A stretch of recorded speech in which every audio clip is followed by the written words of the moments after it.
저는 한 20년 이상 된 선교회 모임이 한 5개 정도 있습니다.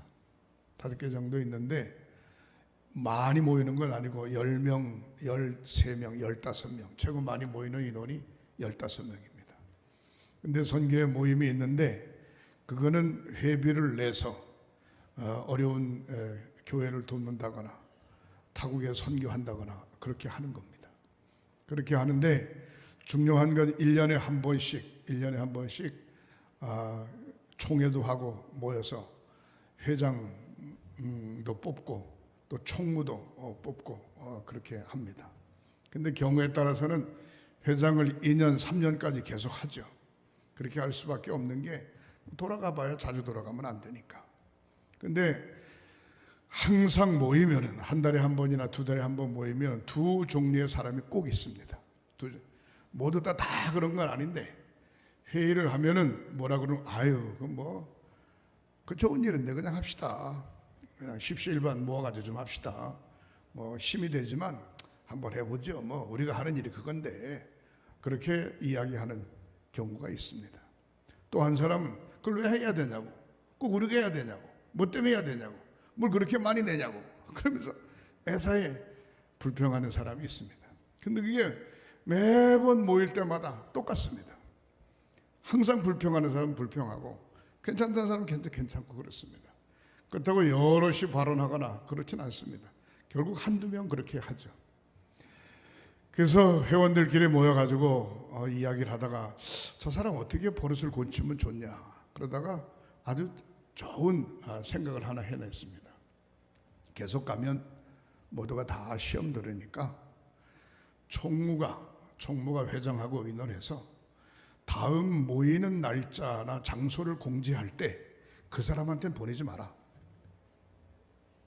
그 사람한테는 보내지 말고 그 사람이 왜 안 모이냐고 물으면 글쎄 우리도 소식이 없네. 난 잘 모르겠네. 그냥 그렇게 하면 대답하자. 그렇게 해가지고 공문을 안 보내는 거예요. 소식도 안 보내고 카톡도 안 하고 어디 가서 모였다 뭐 이런 얘기 전혀 안 하고 한 2, 3개월 지나가니까 왜 안 모이냐? 글쎄 나도 잘 모르겠어. 그래서 바빠서 그러나? 한 6개월 지나가고 1년 지나가면 아하 내가 왕따를 당했구나. 그래가지고 슬그머니 그냥 빠지는 거예요. 왜 나한테는 공문을 안 보내냐 어쩌냐 저쩌나 뭐 떠들 것도 없어요. 그냥 슬그머니 그냥 이렇게 빼놓는 거예요. 중요한 건 뭔고 하니 좋은 말을 하면 힘이 생기는데 부정적인 말을 하면 힘이 생기는 게 아니라 맥 빠져요. 모든 사람들이 분위기를 확 잡치는 거예요. 그래서 생동감을 잊어버려요. 사랑하는 성도 여러분, 2021년도에 축복의 말을 많이 하는 저와 여러분들이 되시기를 주님의 이름으로 축원합니다. 화딱지나고 신경질나고 속상하고 이런 얘기는 하고 싶어도 하지 마세요. 하지 말고 가만히 마음속에 가지고 있으면 한 달, 2달, 3달 지나가면 인생을 사는 방법이 다 비슷비슷합니다. 그러니까 이야기하지 않아도 잘 알아요. 내가 잘못했는지 잘했는지 다 알아요. 내가 잘못했구나. 지나놓고 보니까 잘못했구나. 그리고 돌이키죠. 어떤 집사님, 권사님 여자분들이 우리 신랑은 아주 고리타분해서 아주 하루 세끼 밥 꼭꼭 챙겨 먹어야 되고 옆에 바싹 붙어 있어도 아주 머리 아프다고. 그런데 그렇게 신경 쓸 거 없어요. 연세가 드시면 그 다음서부터는 꼬리를 내리고 어쩔 수 없이 잘할 수밖에 없어요. 그러니까 뭐 불평할 것도 없고 한 20년 지나고 봅시다. 그렇게 속으로 생각하고 좋은 말만 자꾸 깨가 쏟아지는 말만 자꾸 하세요. 그러면은 우리의 주변 환경이 달라질 줄 믿으시기를 바랍니다. 저도 우리 집사람보다는 고집이 센 편이죠. 솔직히 말해서 말도 많은 편이고. 근데 지난 1월 1일 날 송구영 신예배 한 사람 내가 기도는 못 해드렸습니다만은 아침 식사를 하고 난 다음에 우리 집사람하고 자녀들이 몇이 모여서 자 오늘 1월 1일이니까 기도회 하자. 그리고 하나님 앞에 서원하고 기도받자. 근데 한 사람 기도를 해줬어요. 손주들도 간절히 지혜도 주시고 건강도 주시고 오빠 동생 싸우지 말고 잘 살게 해주시고 쭉 목회하는 사위한테 제가 손 얹고 목양 1년 영혼 구원에 최선을 다하고 목회의 승리하게 기도해주고 마지막에 이제 내가 우리 집사람한테 기도할 판입니다. 우리 집사람도 저한테 기도를 받았어요. 내가 안수를 손을 딱 얹는 순간에 내 가슴이 뭔가 쿵 하고 떨어지는 것 같아. 애들이 지금 옆에 앉아 있는데 기도를 해야 되는데 기도가 잘 안 되는 거야. 이상하게 눈물이 핑 도는 거예요. 그래서 손을 얹고서 가만히 있다가 하나님 43년 동안 아프지 않고 여기까지 인도해 주신 걸 감사합니다. 성격 괴팍한 신랑 만나가지고 그래도 도망가지 않고 잘 살게 해주신 걸 감사합니다. 건강 주세요. 목회 기간이 얼마 남지 않았는데 마지막 목회를 잘 할 수 있도록 인도해 주시고 평생 주님의 나라 가는 그날까지 믿음을 붙들어 주세요. 엉뚱한 사고 생기지 않고 하나님 앞에 영광 돌릴 수 있도록 인도해 주시옵소서. 근데 간절히 기도했어. 내가 축복 기도는 했지만 나만 울은 게 아니고 우리 집사람도 눈물이 핑 돌고 옆에 있는 애들까지도 아빠 왜 그래 뭘 왜 그래 인마. 지난 40년 동안 생각해 보니까 너무너무 감사하고 내가 너무너무 엄마한테 못했다 야. 그래서 미안하다. 그래서 잘해야 되겠다 야. 그랬더니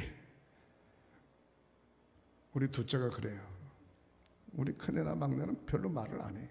둘째가 아빠 이제 철 들으셨네 그러더라고요. 이놈의 새끼야, 철 드는 게 뭐냐 이놈의 새끼야. 아빠는 그냥 하던 대로 쭉 하는 게 좋은데 나처럼 그러더라고요. 여러분 공감이 가는 생각 하시는 분들이 계실 겁니다. 너무 그렇게 신경 쓰고 빡빡할 거 없어요. 다 세월 지나가면 알아요. 다 알아요. 20년 30년 신앙생활 해보면 1월달은 뭘 해야 되는지 2월달은 뭘 해야 되는지 방해 구역하면 뭘 해야 되는지 예? 또 선교에 속해 모이면 뭘 해야 돼 다 알아요. 뭐가 잘못된 건지 뭐가 잘된 건 다 알아요.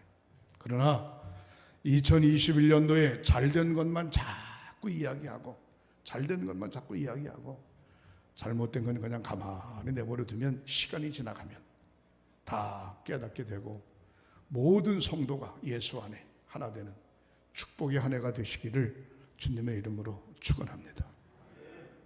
횡성군 관내에 감리교, 장로교, 성결교, 초교파적으로 한 6, 70개 정도 됩니다. 우리 감리교회가 31개인데 역사적으로 보면 우리가 115년 됐기 때문에 제일 역사가 오래됐고 장작교회죠. 장작교회. 다른 교회에서 어떻게 생각하는지는 모르지만 저는 횡성감리교회가 장작교회다. 장작교회. 또 장작교회일 뿐만이 아니라 양명한 목사가 장자목사다. 장자목사. 또 우리 장로님들, 권사님들, 집사님들이 장자 성도다. 장자 성도. 그렇기 때문에 하나님 장자로서의 사명을 잘 감당할 수 있도록 인도해 주시옵소서. 장자로서의 사명을 잘 감당할 수 있도록 인도해 주시옵소서. 그 기도를 제가 쉬지 않고 끊임없이 하죠. 여러분 장남은 첫 번째였기 때문에 장남이라고 이야기하죠. 또 장녀는 첫 번째 태어났기 때문에 장녀라고 이야기하죠. 그러나 중요한 건 첫 번째 태어났다 그것만 중요한 게 아니라 장남으로서 장녀로서의 해야 될 일을 반드시 해야 됩니다. 그걸 하지 않고는 장자 소리를 들을 자격을 잊어버리는 거예요. 그러면 장남은 뭘 해야 되냐? 장남은 동생들을 위해서 밥도 사야 되고 동생들을 위해서 심부름도 해야 되고 동생들에 대해서 문제가 생기면 짐도 짊어져야 되고 아버지가 안 계시니까 아버지 대신 시집장가도 보내야 되고 장남은 그게 장남입니다. 주머니에 돈도 안 쓰고 그냥 맨날 둘째, 셋째, 넷째가 그냥 돈만 쓰면 그건 장남으로서의 권위를 잊어버리는 거예요. 그리고 장남은 부모님들이나 또 형제들이 뭐라고 이야기를 해도 그걸 다 마음속에 품고 포용할 수 있어야 됩니다. 다 그냥 다 받아들이고 포용할 수 있어야 됩니다. 별것도 아닌 일에 파르르 그냥 얼굴 푸르락 내리락 해가지고는 장남으로서의 권위를 잊어버립니다. 사랑하는 성도 여러분, 저와 여러분들은 장작교회의 성도고 장작교회의 목사고 장작교회의 장로님들이고 장작교회 권사님이고 장작교회 우리 집사님 성도라고 하는 사실을 절대로 잃어버리지 마시기를 주님의 이름으로 축원합니다. 그래서 어느 목사를 만나든지 간에 어느 교회 성도를 만나든지 간에 모든 사람들에게 축복의 말을 많이 하는 2021년도가 되시기를 주님의 이름으로 축원합니다. 부정적인 얘기는 아예 하지 마세요. 복을 비는 이야기를 많이 하세요. 복을 비는 이야기. 성경의 오늘 본문의 말씀에 보면 아버지에게 축복 기도를 받은 야곱의 이야기가 나옵니다. 야곱은 두 번째 아들입니다. 장자가 아닙니다. 두 번째 아들인데도 불구하고 아버지로부터 장자의 축복 기도를 받았습니다. 장자의 축복 기도. 사랑하는 성도 여러분, 중요한 것은 부모님은 자식들을 위해서 둘째든 셋째든 관계없어요. 장자의 축복 기도를 많이 하시기를 주님의 이름으로 축원합니다. 자식들이 속을 새기는 경우 있어요. 속을 새겨도 나가서 뒤어져라 어쩌고 저쩌고 빌어먹을 놈 이런 소리 하지 말고 두루너 잠잘 때 새벽에 일찍 일어나서 아들 딸 머리에 손을 살금머리 얹고 하나님 이 녀석이 앞날을 축복해 주시옵소서. 하나님 이 녀석에게 지혜를 주시옵소서 하면서 그러해서 간절히 복을 빌면 반드시 그대로 이루어질 줄 믿으시기를 주님의 이름으로 축원합니다. 그래서 부모가 자식을 위해서 계속 복을 빌어야 돼요. 계속 복을 빌어야 돼요. 살다가 보면 속썩이는 경우도 있고 곁길로 가는 경우도 있죠. 때로는 호되게 야단쳐야 되지만 야단치는 것보다는 기도해 주는 게, 복을 비는 게 훨씬 더 효과적입니다. 오늘 본문에 보면 야곱이 아버지로부터 축복 기도를 받습니다. 축복 기도를 받는데 무슨 기도를 받는고 하니 물질 축복의 기도를 받습니다. 아버지가 자식에게 간절히 땅에 기름짐과 풍성한 곡식과 포도주를 거둘 것이라 하면서 그를 간절히 물질의 축복 기도를 해요. 땅 문서를 준 것도 아닙니다. 돈을 준 것도 아닙니다. 그냥 말로 아버지가 야곱에게 장자로서의 물질의 축복 기도를 간절히 물질의 축복 기도. 놀라운 것은요, 야곱이 빈손 들고 아버지 집에서 나왔지만 삼촌의 집에 가서 20년 동안 생활하다가 마지막에 고향으로 돌아올 때 동방의 거부가 돼서 큰 재산가가 돼서 고향으로 돌아오는 그런 모습을 볼 수가 있습니다. 사랑하는 성도 여러분, 자녀를 위해서 2021년도 축복의 말을 많이 하고 축복 기도를 많이 하시기를 주님의 이름으로 축원합니다. 또 형제들은 서로 형제들을 위해서, 장자는 둘째를 위해서, 둘째는 형님을 위해서, 형제들을 위해서 복을 계속 비세요.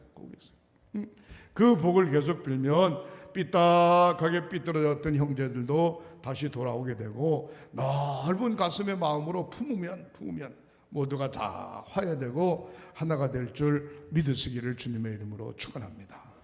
교회의 목사가 성도들 위해 복을 빌고 장로님들, 권사님들, 집사님 서로 올라가며 내려가며 복을 빌고 날마다 축복의 말을 많이 하면 안개가 쫙하게 꼈어도 햇빛이 나면 그 안개가 다 물러가게 되듯이 아무리 날씨가 추워도 계절이 바뀌고 햇빛이 뜨게 되면 기온이 올라가듯이 축복의 말을 많이 하게 되면 우리의 삶이 분명코 달라질 줄 믿으시기를 주님의 이름으로 축원합니다. 야곱이 아버지로부터 축복 기도를 받았는데 어떤 축복을 받았나? 야곱이 자녀의 축복을 받았어요. 12명의 아들이 있죠. 그 다음에 한 명의 딸을 얻었잖아요. 그 12명이 하나같이 아버지를 잘 섬기고 하나님을 잘 섬기는 자녀들이 된 것을 볼 수가 있습니다. 예? 할아버지의 축복 기도가 그의 아들에게, 그의 아버지의 기도가 그의 자손들에게 계속해서 이어지는 모습을 볼 수가 있습니다. 그 다음에 야곱이 무슨 축복을 받았는고 하니, 모든 부족을 아우를 수 있는 한 시대의 큰 부족, 한 국가가 된 겁니다. 국가. 주변의 열국들이 야곱을 무시하지 못할 것이다. 오늘 본문에 보면 형제들의 주가 될 것이다. 주. 아니, 둘째가 어떻게 형제들의 주가 됩니다. 주가 돼요. 그러나 주가 될 것이라고 하는 축복을 한 거예요. 오늘 본문에 있는 말씀 27장 27절부터 한번 보시겠습니다. 자, 화면에 띄워보세요. 그가 가까이 가서 그에게 입 맞추니, 누가? 야곱이 아버지에게 입을 맞추니 아버지가 그의 옷의 향취를 맡고 그에게 축복하여 이르되, 내 아들의 향취는 여호와께서 복 주신 밭의 향취로다.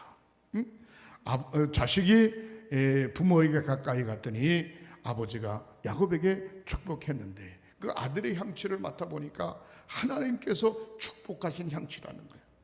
여러분, 자기 아들, 딸들을 싫어하는 사람이 누가 있어요? 한 사람도 없어요. 한 사람도 없는데, 오늘 제가 아침에 핸드폰 뉴스를 보니까 깜짝 놀랐네. 나이 20살짜리가 애를 낳아가지고 말이죠, 길거리에 버렸어. 탯줄도 끊지도 않고 그냥 꽁꽁 얼었네. 아이고, 이게 살인죄 아닙니까? 그래 경찰에서 조사를 했는데 CCTV가 뭐 곳곳마다 다 있으니까 몇 시간 만에 잡혔어요. 나이가 20살 된 여자가 아기를 낳은 거예요. 야, 그 모습을 보면서 야, 세상 왜 이럴까 그런 생각이 들어요. 그러나 어머니 아버지의 근본적인 생각은 자식을 축복하는 마음이 늘 있죠. 오늘 이삭 아버지가 야곱을 축복하는 모습을 볼 수가 있습니다. 28절 보시겠습니다. 하나님은 하늘의 이슬과 땅의 기름짐이며 하늘에서 내리는 이슬, 그 늦은 비와 이른 비로 말미암아 땅이 기름져서 풍요롭다. 풍성하다 말이죠. 풍년 들었다는 거죠. 풍성한 곡식과 포도주를 내게 주시기를 원하노라. 이스라엘 백성들은 유목민이기도 하지만 정착하는 곳에 농사도 지었어요. 그러니까 야곱의 삶이 풍요로운 거예요. 20년 동안 고생하면서 안 되는 줄 알았더니 풍요로운 삶을 가지고 고향으로 돌아오는 야곱의 모습을 볼 수가 있습니다. 2021년도 사업이 잘 안 되죠. 직장도 문제 있죠. 우리 친구 목사님이 저한테 전화해서, 양 목사, 우리 아들 좀 써주시면 안 돼? 왜? 서울에 교회가 너무 어려우니까 부목사들 다 잘랐대. 부목사 5인데 3명을 자르고 2명만 남았대. 갑자기 어느 날 갑자기 자르면 어디로 가냐 이거야. 큰일 났다 이거야. 미안해. 요즘 분위기 자체가 그래서 어쩔 수 없어. 우리도 쓸 수 없어. 죄송해. 미안해. 그냥 그러고 말았는데 너무 안타까운 거예요. 또 사업이 안 돼가지고 문 닫는 사람이 너무 많은 거예요. 근데 우리 행성교회는 사업이 안 되는 분들도 있지만 잘 되는 집도 있어요. 또 잘 되는 집도. 어느 집이 잘 되냐? 중국집이 잘 되네. 그렇게 중국집이 잘 돼. 우리 교회 중국집이 5집인가 그래요. 5집인데 장사가 잘 돼요. 얼마나 감사한지. 사랑하는 성도 여러분, 안 되는 집도 있지만 잘 되는 집도 있어요. 아유, 왜 우리만 안 될까 그렇게 생각하지 말고 반드시 회복될 것이라고 하는 생각을 가지고 축복의 말을 자꾸 해야 긍지가 생기고 자부심이 생기고 확신이 생기고 그렇게 될 줄 믿으시기를 주님의 이름으로 축원합니다. 야곱이 아버지한테 땅 문서 받은 것도 아니에요. 그렇다고 현찰 받은 것도 아닙니다. 아무것도 받은 게 없어요. 기도만 받았어요. 기도만 받았는데 고향에서 떠날 때 기름 한 병 달랑 들고 떠났어요. 근데 20년 만에 돌아올 때 12명의 자녀와 그리고 수많은 가축대들과 자기 아내와 식솔들을 거느리고 고향으로 돌아오는 그런 모습을 볼 수가 있습니다. 사랑하는 성도 여러분, 물질도 중요하지만 하나님께서 복을 빌 때 그 복이 저와 여러분들 속에 계속해서 있어지시기를 주님의 이름으로 축원합니다. 29절 보시겠어요? 29절, 만민이 너를 섬기고 많은 백성이 야곱을 섬긴다는 거예요. 왜? 야곱의 후손을 통해서 예수님께서 이 땅에 오심을 간접적으로 나타내고 있습니다. 만민이 너를 섬기고 열국이 내게 굴복하리니, 주변의 모든 국가들이 내게 굴복하리니, 내가 형제들의 주가 되고 내 어머니 아들들이 내게 굴복하며 너를 저주하는 자는 저주를 받고 너를 축복하는 자는 복받기를 원한다. 사랑하는 성도 여러분, 만민이 너를 섬기고 열국이 내게 굴복하리니 그랬어요. 경제적으로 형통하죠? 사랑하는 성도 여러분, 자녀들 형통하죠? 영적으로 형통하죠? 모든 되는 일들이 하나님께서 함께 하심으로 야곱이 승리하게 된 줄 믿으시기를 주님의 이름으로 축원합니다. 믿음의 성도는 저주의 말을 하면 안 됩니다. 저주의 말을 하면 큰일 납니다. 왜? 믿음의 성도가 저주의 말을 하면 그 사람이 저주를 받아요. 그 사람이 저주를 받아. 성경에 보면은 그 아버지 이삭이 그에게 대답하여 이르되 내 주소는 땅의 기름짐에서 멀고 온 땅이 풍년이 아니라 흉년되는 겁니다. 땅의 기름짐에서 멀고 내리는 하늘의 이슬에서 멀 것이며 하늘에 비가 내리질 않아. 그러니까 온 들판이 말이죠, 가뭄을 당해가지고 거둘 게 없는 겁니다. 기가 막히죠. 자, 40절 보시겠습니다. 너는 칼을 믿고 생활하겠고, 맨날 쌈박질만 하는 거지. 칼을 들고 생활하겠고, 내 아우를 섬길 것이며, 에서가 누굴 섬겨요? 야곱을 섬길 것이며, 내가 매임을 벗을 때에는 그 몽에를 내 목에서 떨쳐버리라 하였더라. 내가 매임에서 해결할 때는 그 매임에서 결국 떨어져 나간다. 성경에 보면은 느비딤 골짜기에 아멜렉 부족과 이스라엘 부족들이 싸우는 모습을 볼 수 있습니다.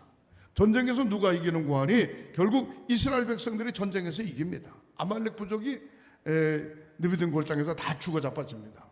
그 아말렉 부족이 누군고 하니 에서의 후손들입니다. 히브리인들 이스라엘 부족들이 누군고 하니 야곱의 후손들입니다. 야곱의 후손과 에서의 후손들이 전쟁을 하는 거예요. 전쟁에서 누가 승리하냐? 바로 야곱의 후손들이 승리하는 모습을 볼 수가 있습니다. 사랑하는 성도 여러분, 이게 성경을 보면서 무슨 생각? 아니, 복을 빌 게 없으면 끝나야지. 왜 아버지 이삭이 에서에게 이렇게 저주를 했나? 저주. 똑같은 복을 똑같은 사람에게 빌 수 없다. 다른 사람에게 빌 수 없다는 거예요. 에서의 장자의 축복을 야곱에게 장자의 축복을 빌었으니, 이미 그 축복을 야곱에게 빌었으니 그것을 에서에게는 할 수 없다는 거예요. 사랑하는 성도 여러분, 바로 무엇을 제가 이야기하고 싶은 거 하니, 우리가 신앙생활할 때 복받을 짓을 많이 하시기를 주님의 이름으로 축원합니다. 할렐루야. 축복기도 받을 짓을 많이 해야 돼요. 축복기도 받을 짓을. 아버지 어머니에게 칭찬받은 짓을 많이 해야 돼요. 형제들에게 칭찬받을 짓을 많이 해야 돼요. 하나님 앞에 영광 돌릴 일을 많이 해야 돼요. 그래야 그게 복이 되어지는 겁니다. 성경은 뭐라고 이야기하는 거 하니, 심는 대로 거둔다 그랬어요.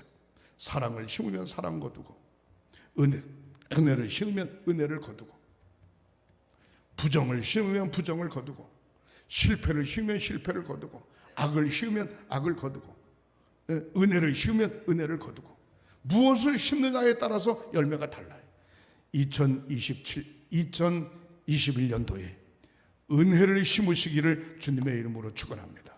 사랑을 심으시기를 주님의 이름으로 축원합니다. 영적 충만함을 심으시기를 주님의 이름으로 축원합니다. 그래서 매사에 그 사람은 말만 하면 아주 신바람이 나. 그 사람 말을 들으면 괜히 용기가 생겨. 그 사람 말만 들으면 안 되는 게 없네. 그 사람 말만 들으면 다 그냥 술술 잘 풀리고 잘 되네. 그런 소문이 나는 21년도가 되시기를 주님의 이름으로 축원합니다. 자식이 부모가 옆에 있으면 든든하죠. 왜? 부모님이 옆에서 도우니까. 하나님의 백성들은 목사가 옆에서 있으면 든든하죠. 왜? 목사님이 중보기도 하니까. 그러나 더 중요한 건 목사가 있어서 든든한 게 아니라 하나님의 성도들은 하나님께서 계시기 때문에 더 든든한 줄 믿으시기를 바랍니다. 사랑하는 성도 여러분, 2021년도에 코로나 걱정할 거 없어요. 철저히 하나님 제일 중심으로 믿음을 지켜가시기를 주님의 이름으로 축원합니다. 말씀을 정리합니다. 말을 바꾸면 세상이 바뀌어. 말을 바꾸면 가정이 바뀌어. 말을 바꾸면 우리의 신앙이 바뀌어. 말을 바꾸면 하나님과 늘 동행할 수 있는 줄 믿으시기를 바랍니다. 하나님은 뭐라고 이야기합니까? 너와 함께 하겠다. 염려하지 마라. 두려워하지 마라. 내게 능력 주시는 자 안에서 내가 모든 것을 할 수 있느니라. 주 안에서 모든 것을 할 수 있다는 겁니다. 회복될 것이다. 잘 될 것이다. 역사가 일어날 것이다. 반드시 새로워질 것이다. 믿음의 확신을 가지시기를 주님의 이름으로 축원합니다.